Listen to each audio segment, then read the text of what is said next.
ಉದ್ಯಮಿ ಸಿಜೆ ರಾಯ್ ಅವರ ಆತ್ಮಹತ್ಯೆ ಪ್ರಕರಣ ದೇಶಾದ್ಯಂತ ಆಘಾತಕ್ಕೆ ಕಾರಣ ಆಗಿದೆ.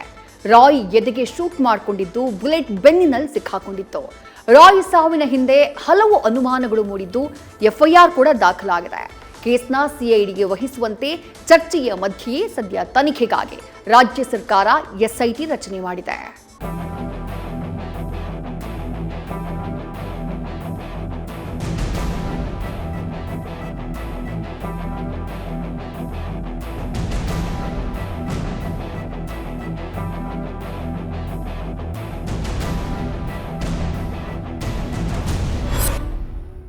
CJ Roy Confident Group chairman ಸಾವಿಗೆ ನಾನು ಭಯಪಡಲ್ಲ ಅಂತ ಘಂಟಾಘೋಷವಾಗಿ ಹೇಳಿದ್ದ ಉದ್ಯಮಿ ಯಾರೂ ಊಹಿಸದಂತೆ ಆತ್ಮಹತ್ಯೆಗೆ ಶರಣಾಗಿದ್ದಾರೆ. ಐಟಿ ದಾಳಿಗೆ ಬೆದರಿ ಗುಂಡು ಹಾರಿಸಿಕೊಂಡು ಪ್ರಾಣ ಬಿಟ್ಟಿದ್ದಾರೆ. ಆದರೆ ಇದರ ಮಧ್ಯೆಯೇ ರಾಯ್ ಸಾವಿನ ಸುತ್ತ ಅನುಮಾನದ ಹುತ್ತವೇ ತಲೆ ಎತ್ತಿದೆ.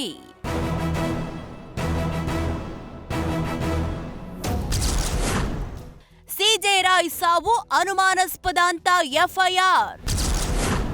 ಕಾನ್ಫಿಡೆಂಟ್ ಕಚೇರಿಯಲ್ಲಿ ಪತ್ತೆಯಾಗಿದ್ದ ಡೈರಿ ಪೊಲೀಸರ ವಶಕ್ಕೆ.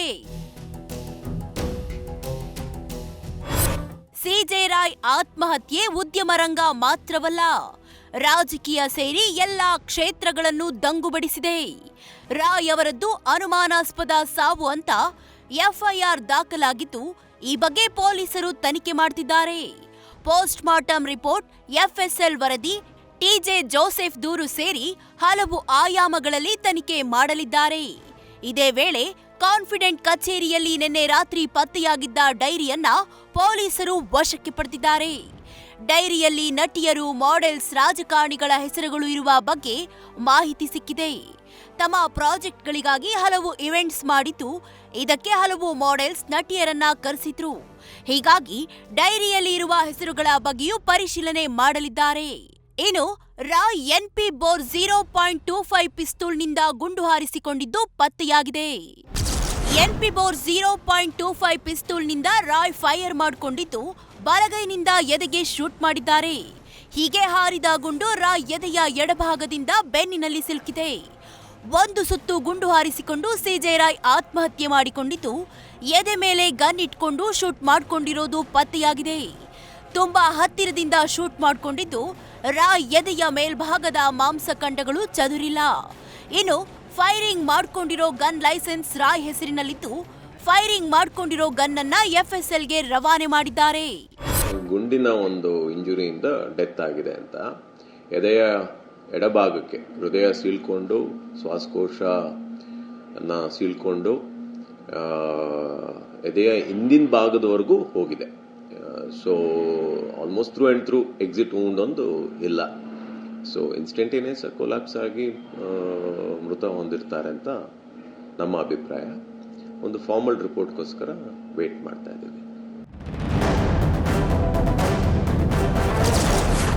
ಐಟಿ ಅಧಿಕಾರಿಗಳ ವಿರುದ್ಧ ಆರೋಪ ಮಾಡದ ಕಾನ್ಫಿಡೆಂಟ್ ಗ್ರೂಪ್ ಎಂಡಿ.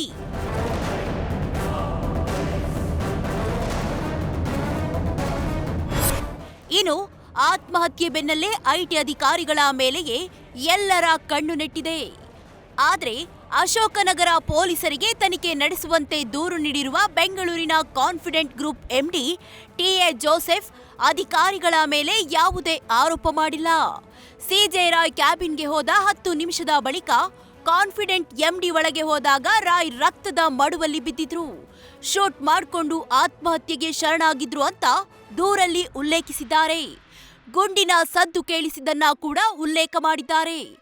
ಆದ್ರೆ ಹಾರಿಸಿದ ಬುಲೆಟ್ ಸದ್ದು ಕಚೇರಿಯಲ್ಲಿದ್ದ ಬೇರೆಯವರಿಗೆ ಕೇಳಿಸಲಿಲ್ವಾ ಅನ್ನೋ ಅನುಮಾನವೂ ಮೂಡಿದೆ.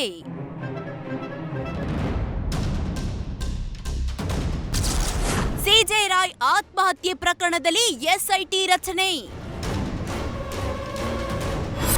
ಇನ್ನು ಸಿಜೆ ರಾಯ್ ಆತ್ಮಹತ್ಯೆ ಪ್ರಕರಣವನ್ನ ಸಿಐಡಿ ತನಿಖೆ ಮಾಡುವ ಸಾಧ್ಯತೆ ಇದೆ. ಸರ್ಕಾರ ಸಿಐಡಿಗೆ ಪ್ರಕರಣವನ್ನ ವರ್ಗಾಯಿಸುವ ಸಂಭವವಿದೆ. ಸದ್ಯ ಅಶೋಕನಗರ ಠಾಣೆ ಪೊಲೀಸರು ಕೇಸ್ ದಾಖಲಿಸಿ ತನಿಖೆ ಮಾಡ್ತಿದ್ದಾರೆ. ಇನ್ನು ಐಟಿ ದಾಳಿಗೆ ಬೆದರಿ ಆತ್ಮಹತ್ಯೆ ಅನ್ನೋ ಬಗ್ಗೆ ವ್ಯಾಪಕ ಚರ್ಚೆಯಾಗ್ತಿದ್ದು, ಕಮಿಷನರ್ ಸೀಮಂತ್ ಕುಮಾರ್ ಸಿಂಗ್ ಮಾಹಿತಿ ಕಲೆ ಹಾಕಿದ್ದಾರೆ. ಈ ಬಗ್ಗೆ ಡಿಜಿ ಐಜಿಪಿ ಸಲೀಂ ಕೂಡ ಮಾಹಿತಿ ಕಲೆ ಹಾಕಿದ್ದಾರೆ.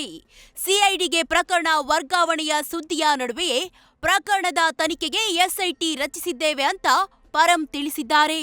ಅದಾದ್ಮೇಲೆ ಅವ್ರಿಗೆ ಯಾವ ರೀತಿ ಮತ್ತೆ ಏನಾದರೂ ಕೂಡ ಬೇರೆ ಬೇರೆ ಕಾರಣಗಳು ಇತ್ತ, ಇದನ್ನೆಲ್ಲ ನಾವು ಅವರು ಜಾಯಿಂಟ್ ಕಮಿಷನರ್ ನೇತೃತ್ವದಲ್ಲಿ ಪರಿಶೀಲನೆ ಮಾಡ್ತಾರೆ. SIT ಹೌದು, SIT ನೇಮಕ ಆಗಿದೆ. ವಂಶೀಕೃಷ್ಣ ಅವರು ವಂಶೀಕೃಷ್ಣ ಅಂತೇಳಿ ಜಾಯಿಂಟ್ ಕಮಿಷನರು, ಲೋಕೇಶ್ ಅಂತೇಳಿ ಬ್ಯಾಂಗ್ಳೂರು ಸೌತ್ DCP ಮತ್ತು ಅವರ ಸಿಬ್ಬಂದಿ ACP ಗಳು ಅವ್ರನ್ನೆಲ್ಲ ಮಾಡಿದ್ರು.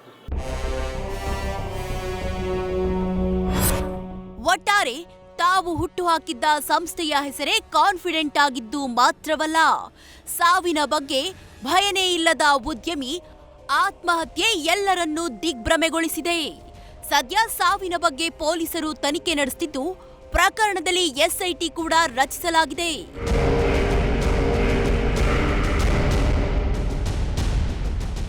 ಅಂಕಿತಾ ಜೊತೆ Shivakumar, news first, Bengaluru. News first ನಿರ್ಭೀತಿಯಿಂದ ನಿಮ್ಮ ಪರವಾಗಿ.